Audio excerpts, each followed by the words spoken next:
En unos días se cumple el 10º aniversario del movimiento 15M, del cual yo formé parte, y en el que me sentí tremendamente bien, tremendamente integrado y tremendamente orgulloso de participar en él. Porque podemos decir que fue el mayor movimiento político, tanto por su impacto como por, digamos, lo revolucionario de sus propuestas, que España vivió desde la transición. Claro, una de las grandezas del 15M estaba en que contraponía eso que muchos llamaban el espíritu de la transición con lo que es la verdadera democracia. El espíritu de la transición, que tan tristemente ligado a la corrupción y al mal gobierno y a la perpetuación de los vicios de la dictadura ha estado, pues se resume perfectamente en la comparación de Pujol, Juan Carlos I, Felipe González y Fraga. En ese denominador común podemos encontrar dos, digamos, elementos. Por una parte, corrupción, por otra parte, opacidad. Juan Carlos I, todos sabemos que ha cometido fraude fiscal a lo grande, se le imputan por parte de muchos medios de comunicación y, vamos, ligándolo con las cantidades que no puede justificar, pues está bastante claro. Haber recibido comisiones por parte de magnates árabes por hacerle servicios. Pujol se enriqueció a lo bestia, a costa del pueblo de Cataluña, robándole. Felipe González, pues aparte del Orgal, Filesa,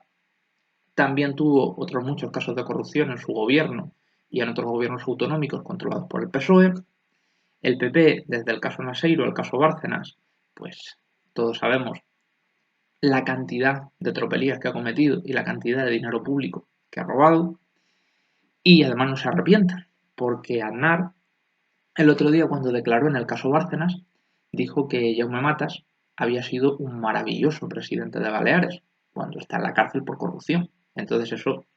evidencia cuál es el código de valores de Aznar y que él ve totalmente normal que se cometan actos de corrupción y que eso no afecta a la honorabilidad del tío que los comete siempre y cuando pues lleve la pulsera con la banderita de España en la muñeca. Pues como digo, el espíritu de la transición se caracterizó por seguir considerando como menor de edad al pueblo español y porque los sujetos, los padrecitos de la patria que lo protagonizaron, pues se consideraron con derecho a abusar de la política, a enriquecerse con la política, a enriquecerse ilícitamente con la política, porque como nos habían traído la democracia, pues era un precio justo. Es decir, como nos habían permitido votar, como venían votando en otros países de nuestro entorno desde hacía muchísimos años, pues era lógico que nosotros les estuviéramos agradecidos y les permitiésemos meter la mano en la caja. Y ese régimen también se caracterizó pues, por otros, digamos, elementos que evidenciaron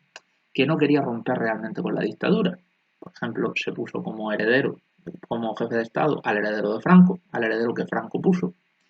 Se estableció un sistema electoral destinado a que PP y PSOE se vieran sobre-representados totalmente, mientras que los partidos que de verdad podían poner en cuestión los privilegios de las clases altas eh, fuesen discriminados y tuviesen una representación política muy inferior, es decir, un sistema electoral donde los grandes partidos tienen una representación claramente superior a la que les correspondería proporcionalmente y los partidos pequeñitos de ámbito nacional pues se ven infrarrepresentados de una forma lamentable. Porque lo que se pretendía era eso, lo que se pretendía era pues, establecer un nuevo canovismo donde dos partidos que se parecen tremendamente cortan el bacalao y donde las vacas sagradas del país, los grandes industriales, los grandes terratenientes, no se vean amenazados. Claro, el tema está en que una vez que van pasando las décadas y que la ciudadanía va viendo que nada cambia, que la ciudadanía va viendo que del caso Filesa pasamos al caso Bárcenas, que la ciudadanía va viendo que estamos a la cola de Europa en justicia social, derechos sociales, salarios, sanidad, educación, pues la gente empieza a cuestionarse si este es el camino que debemos seguir. Porque sucede una cosa que podemos ver en los indicadores socioeconómicos, de transparencia política, de todos los países de nuestro entorno. Aquellos países donde la libertad de prensa, la libertad política, la transparencia son más altas y la corrupción es más baja, en esos países también la sanidad, la educación, los servicios sociales son más potentes y los salarios son más elevados a nivel promedio, hay mucha menos pobreza, hay mucha menos exclusión social y hay mucho más triunfo a nivel escolar, académico, es decir, mucho menos fracaso escolar. Todo está interconectado. En aquellos sitios donde los ciudadanos controlan a los políticos, donde hay una prensa libre, que si hay un caso de corrupción, si hay una mala práctica de un político, sale y la gente se entera, y la gente además está concienciada, y la gente sabe que ellos son los dueños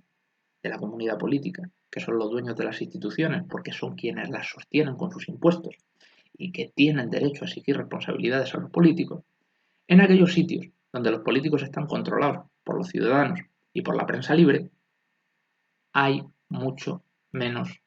corrupción, obviamente, porque no se atreven a cometer desmanes porque saben que los van a pillar inmediatamente y se van a tener que ir a la cárcel. Y a la vez, como consecuencia de ello, hay un mejor gobierno porque el dinero público, los recursos públicos se ponen al servicio del interés general. El político se sabe observado y como consecuencia de que se sabe observado, obra bien. Y como consecuencia de que obra bien, el dinero público se invierte en dar oportunidades y derechos a los ciudadanos. La pobreza baja de forma drástica, los servicios públicos atienden las necesidades de la gente adecuadamente y la gente puede exprimir todo su potencial y pues con su capacidad de trabajo, con su capacidad, con sus conocimientos que les ha dado el sistema educativo, pueden ofrecer riqueza al país y pueden generar riqueza. Entonces, del mismo modo que en Dinamarca, en Finlandia, los niveles de corrupción son bajísimos, la libertad de prensa es de las más altas del mundo, creo que Finlandia tiene la más alta del mundo. La transparencia política es tremenda, los ciudadanos saben en qué se gasta cada céntimo, los servicios públicos son maravillosos y la pobreza es bajísima, prácticamente residual. En España sucedía todo lo contrario y sigue sucediendo, aunque algo menos, pero sigue sucediendo. Tenemos unos niveles de corrupción altísimos, una opacidad total y una prensa muy deficiente porque está controlada por grandes grupos y son básicamente voceros del que les paga y unos derechos sociales raquíticos, una pobreza enorme, una desigualdad entre ciudadanos tremenda, somos un país rico pero donde la riqueza la controlan cuatro y eso era así con el PP y siguió siendo así con el PSOE hasta el punto de que Zapatero fue el que negoció la reforma de la Constitución con Alemania, etcétera, etcétera. E impuso unos recortes sociales absolutamente demoledores en los cuales profundizó todavía más Rajoy cuando llegó. Entonces el movimiento 15M surge precisamente para luchar contra eso. Es decir, el lema del movimiento 15M no somos mercancía en manos de políticos y banqueros, lo que busca es romper ese espíritu de la transición, que se nos deje de considerar menores de edad, que se dejen de considerar las instituciones como el cortijo de los políticos, que se deje de considerar por parte de los políticos que ellos, como nos han traído la democracia y nos están haciendo el maravilloso favor de gobernarnos, tienen derecho a reunirse sin dar ningún tipo de explicación con constructores, grandes empresarios, etcétera, etcétera, y legislar a cambio de sobres o dar contratas a cambio de sobres.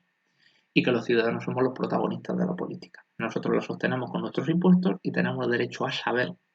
en qué se gasta nuestro dinero, el patrimonio de nuestros políticos, qué se hace en las instituciones, a controlar con absoluta nitidez y con absoluta exhaustividad qué es lo que pasa en las instituciones.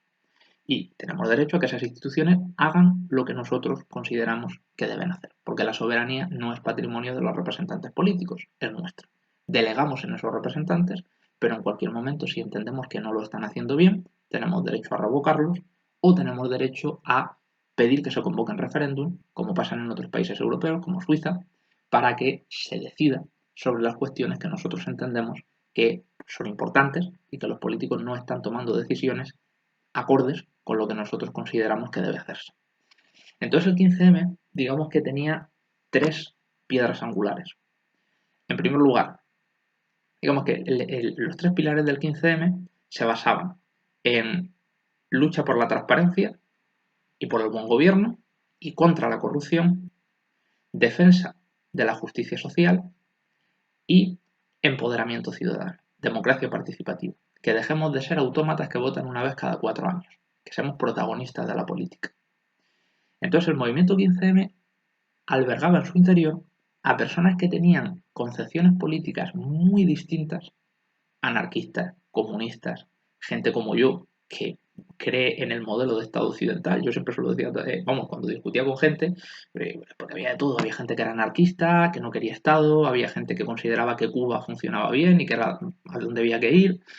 y yo siempre lo decía yo nominalmente, el modelo de Estado occidental me parece el más perfecto, porque el Estado es imprescindible, no puedes vivir en un mundo sin Estado, porque somos comunidades políticas tremendamente amplias y con muchísimas necesidades, y evidentemente para conseguir el nivel de organización que te permita pues tener un hospital como el 12 de octubre de Madrid, para eso hace falta un Estado, evidentemente. Es decir, para que haya una investigación organizada, científica, para la curación de las enfermedades, para la creación de maquinaria y de medicamentos que permitan pues cada vez proteger mejor la salud de la gente, tener un sistema educativo, tener un sistema que nos permita calentarnos en casa, tener electricidad, evidentemente, es decir, son necesidades muy complejas que requieren una organización muy elaborada y para eso es imprescindible el Estado, al igual que para garantizar pues, el respeto a todo el mundo, porque evidentemente eso de que todos somos buenos por naturaleza no es verdad. Es cierto que si las condiciones materiales en las que vivimos son de justicia social, la gran mayoría de la gente se comportará bien, pero siempre habrá alguien que no, y para eso hace falta la policía y hacen falta los jueces. Y bueno, siendo comunidades de millones y millones y millones de personas, pues tiene que haber representantes políticos. Lo que pasa es que esos representantes tienen que estar absolutamente controlados por los ciudadanos y si la gente entiende que no lo están haciendo bien, tiene que tener la capacidad de revocarles, aunque no haya acabado la legislatura, y convocar elecciones, y la capacidad de forzar la convocatoria de referéndum para que se decida sobre aquellas cosas que la gente pues, considere que son importantes y que los políticos no están decidiendo acorde con su sentir, de forma acorde con su sentir. Entonces, ya digo, yo tenía esa perspectiva, digamos que podría considerarse pues, socialismo democrático, no sé, pero había gente que era anarquista, había gente que era comunista, había gente que era ecologista radical, que consideraba que teníamos que irnos a vivir a ecoaldeas, había de todo, pero teníamos ese denominador común. Y supimos trabajar con base en ese denominador común, siendo un movimiento que básicamente lo que buscaba era no participar en política, sino abrir los ojos de los ciudadanos. Hacer asambleas, hacer charlas, hacer debates, organizar conferencias, manifestaciones, acciones reivindicativas como la de la plataforma de afectados por la hipoteca, que lo que pretendían era abrir los ojos a la gente. Decirle al ciudadano, mira, si hay un socavón en la puerta de tu casa y tú no tienes que ir a rogarle al concejal que te lo arregle, tienes que exigirle que te lo arregle. Es decir, el que te lo arregle no es un favor. Tú sostienes el ayuntamiento con tus impuestos y tú eres el dueño del ayuntamiento, junto con el resto de tus vecinos. El ayuntamiento no es el cortijo del concejal. Y por tanto, debes ser consciente de que tú eres el principal elemento, junto con el resto de conciudadanos, de la organización política. Y que la universidad, los ayuntamientos, las consejerías no son feudos, no deberían ser feudos, en manos de catedráticos, concejales, directores generales, etcétera, etcétera, porque tú pagas sus impuestos y tú tienes derecho a exigirles que cumplan con su deber y que actúen conforme al interés general y que no conviertan esas instituciones pues en sus, digamos, esos cortijos particulares que les sirvan pues, para enchufar a los suyos, para hacer negocios ilícitos con terceros, beneficiándose de las potestades administrativas que tienen, etcétera, etcétera. Entonces, por ejemplo, las acciones de la plataforma de afectados por la hipoteca, aparte de evitar desahucios, pues lo que buscaban era demostrar a la gente, abrir los ojos de la gente y decir, oye, aquí se está desahuciando a personas que han firmado hipotecas ilegales, hipotecas donde les engañaron, les impusieron cláusulas radicalmente abusivas. Europa está diciendo que esas cláusulas eran ilegales y abusivas y se les está echando de la casa por no poder cumplir el contenido de esas cláusulas. Es decir, un tío les ha estafado y el estafador se está beneficiando del objeto de su estafa. Y les está echando de su casa por no poder cumplir las obligaciones que contrajeron engañados sin saber lo que firmaban y que además son radicalmente abusivas. Entonces, fue un movimiento tremendamente productivo y que puso, digamos, los cimientos de lo que vino después, del surgimiento de Podemos, de pues el multipartidismo que ha sustituido al bipartidismo y que aunque ahora mismo pues está en una situación que tiene cosas buenas y cosas malas, desde luego desde mi punto de vista es mejor que la hedionda balsa de aceite que era el bipartidismo. Y, bueno, es decir, el 15 me trajo un espíritu que yo entiendo que debe pervivir, debe perdurar,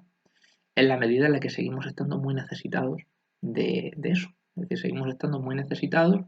de formación política republicana. Formación política republicana en el sentido de asumir esos valores republicanos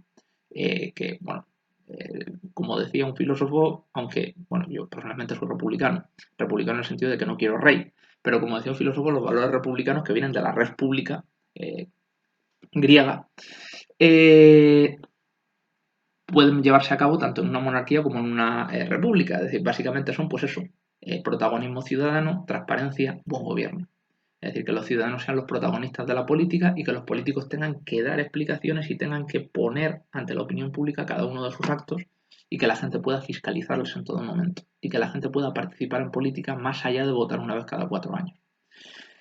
Pues eso sigue siendo tremendamente necesario porque aunque se han conseguido mejoras, pues seguimos siendo un país muy caciquil, un país muy opaco, un país donde nuestras vacas sagradas,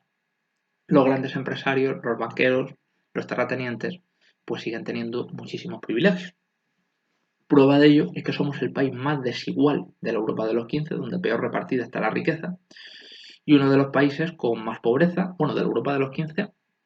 el que más población en situación de pobreza tiene. Luego ya si nos comparamos con Hungría, con Polonia, pues ya no, pero es una vergüenza que en la Europa clásica, en el germen, en el corazón de la Unión Europea, seamos el país con más personas en situación de pobreza cuando somos un país rico. Es decir, lo que pasa es que la riqueza la tienen unos pocos. Somos el país con menos presión fiscal para las grandes rentas, porque nos hacen trampa, dicen, no, es que la presión fiscal del ciudadano medio aquí es como en Francia o es incluso un poquito superior que... Dicen, no, es que a mí la que me interesa es la presión fiscal a las rentas altas, a los más poderosos, a las grandes empresas, que esos pagan una miseria en España, pagan menos que en ningún otro país de la Europa de los 15. Y luego, pues eso, la legislación laboral que tenemos, que cada vez es más precaria, que en la época de Rajoy se cargaron la negociación colectiva para permitir a los empresarios descolgarse de los convenios con una facilidad tremenda, y eso hay que cambiarlo. Entonces el 15M sigue siendo tremendamente necesario. Y yo, vamos, espero que en esta etapa que nos viene ahora, que hay tanta, digamos, volatilidad y tanta crispación como consecuencia de que la extrema derecha está entrando en el juego político de una forma bastante contundente, pues espero que los valores del 15M, los principios del 15M se sigan poniendo sobre la mesa y se sigan materializando en iniciativas, tanto divulgativas como de acción política, que permitan pues, conseguir sus objetivos. Porque, como digo, aunque desde la época del 15 hemos conseguido mejoras a nivel de salario mínimo, a nivel de legislación en materia de transparencia, que sigue siendo muy insuficiente, pero que ha mejorado algo, pues seguimos siendo, como digo, un país tremendamente injusto, tremendamente desigual, tremendamente opaco, donde los partidos políticos siguen acaparando muchísimo poder y los ciudadanos básicamente votan una vez cada 4 años y se callan, y es absolutamente imprescindible que eso cambie. Y para que eso cambie, pues los valores y los principios del 15M son esenciales. Porque hay algo por lo que el 15M me parece absolutamente vital para que consigamos ser un país avanzado, próspero y justo. Y es que la historia nos demuestra que todas las revoluciones, todos los movimientos políticos que han sido llevados a cabo por una vanguardia han terminado en tiranías. Es decir, la Unión Soviética, todas las dictaduras comunistas. Es imprescindible para que un proyecto político salga adelante que la gente tenga la certeza de que ellos son los protagonistas de la política, que ellos son los dueños de la soberanía nacional y ejerzan ese protagonismo. Si se deja en manos de unos pocos, la corrupción está asegurada. Y para eso es fundamental esa conciencia política y ese ver la política como un instrumento para, digamos, conseguir nuestros objetivos a nivel de sociedad. que tienen que ser objetivos de justicia social, de igualdad, de respeto a los derechos de todos, en lugar de, digamos, disfrutar viendo carnaza, es decir, disfrutar con la carnaza que aparece en los medios de comunicación, porque lamentablemente en este país se ha tenido adormecida a la gente y anestesiada a la gente y se ha embrutecido a la gente tremendamente con el fútbol y con el Sálvame. Y como consecuencia del Sálvame y de los programas como el Sálvame, mucha gente ve la política así, es decir, como un lugar en el que se pueden divertir viendo como unos tíos se insultan y votan al que más insulta o al que mejor insulta. Y no, es decir, todas las los teatros y todas las digamos espectáculos bochornosos que vemos pues cuando el uno insulta al otro y cuando dicen que los catalanes, los vascos, los independentistas, los menas, todo eso es teatro para engañar a tontos. Es decir, la política sirve, tiene que servir para mejorar la vida de los ciudadanos. Y a los partidos políticos hay que votarlos en la medida en la que establecen medidas concretas para satisfacer los intereses de los ciudadanos. Si no, no nos sirven absolutamente para nada.